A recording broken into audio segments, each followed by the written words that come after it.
जो हम लोगों के मुंह से निकलता है, इस बात को समझना बहुत जरूरी है। एक परमेश्वर के दास केनेथ हेगन, वो एक लड़के के लिए प्रार्थना करने गए। वो 37 साल का था, 37 साल का था और कोमा में था। और वो जैसे ही हॉस्पिटल के कमरे में गए, उन्होंने हाथ रखा, प्रभु ने एकदम बोला अपना हाथ हटा ले क्योंकि बच्चे का नहीं मर जाएगा। और वो जो विश्वास करते थे, जो डॉक्टर था उनके बिल्कुल अगेंस्ट था, क्योंकि वो विश्वास करते थे चंगाई सबके लिए। उनका प्रभु ये कैसे हो सकता है? मैं हमेशा विश्वास मैंने सिखाया चंगाई सबके लिए। और प्रभु ने उनको बताया कि इस लड़के ने बचपन से बार बार एक गलत अंगीकार किया और आत्मिक जहां में एक नियम है।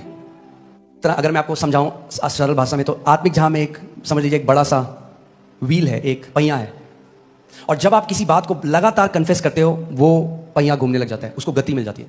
और जब उसको गति मिल जाती है, परमेश्वर भी आपकी अथॉरिटी को ओवरपावर नहीं करता। आप समझ में क्या कह रहा हूं?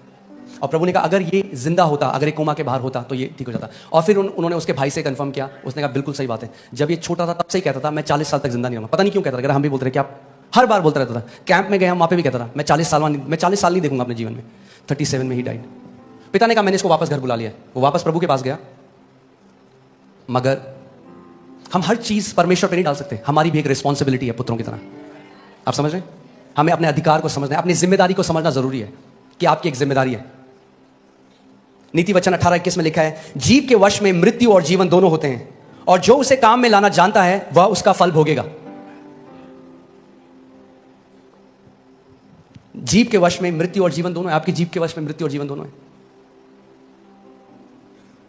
और आप चाहे तो उपवास कर लें, चर्च आ जाएं, मगर अगर आप लगातार मृत्यु बोल रहे हैं तो उस समय आ रहा है जब आप वो फल खाएंगे। अगर आप जीवन बोल रहे हैं तो वो फल समय आ रहा है जब आप उसको खाएंगे। एक डिले है स्पिरिचुअल रेल्म में और यहां पे होने में चीजें।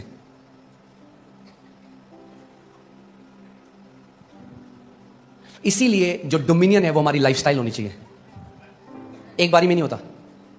आपने देखा कोई व्यक्ति जिम जाए और एक दिन करे और अगले दिन आप देखो वो नहीं, लगातार लाइफस्टाइल की तरह करना पड़ेगा। वैसे ही अधिकार भी है, आपको लगातार जीवन शैली बनानी पड़ेगी शासन अधिकार की। क्योंकि कई लोग इतना गलत बोलते आए हैं अपने मुंह से बार बार।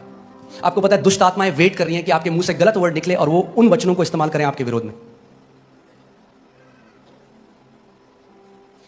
आत्मिक जहां में जो लड़ाई होती है वो वर्ड्स से होती है, पता है आपको?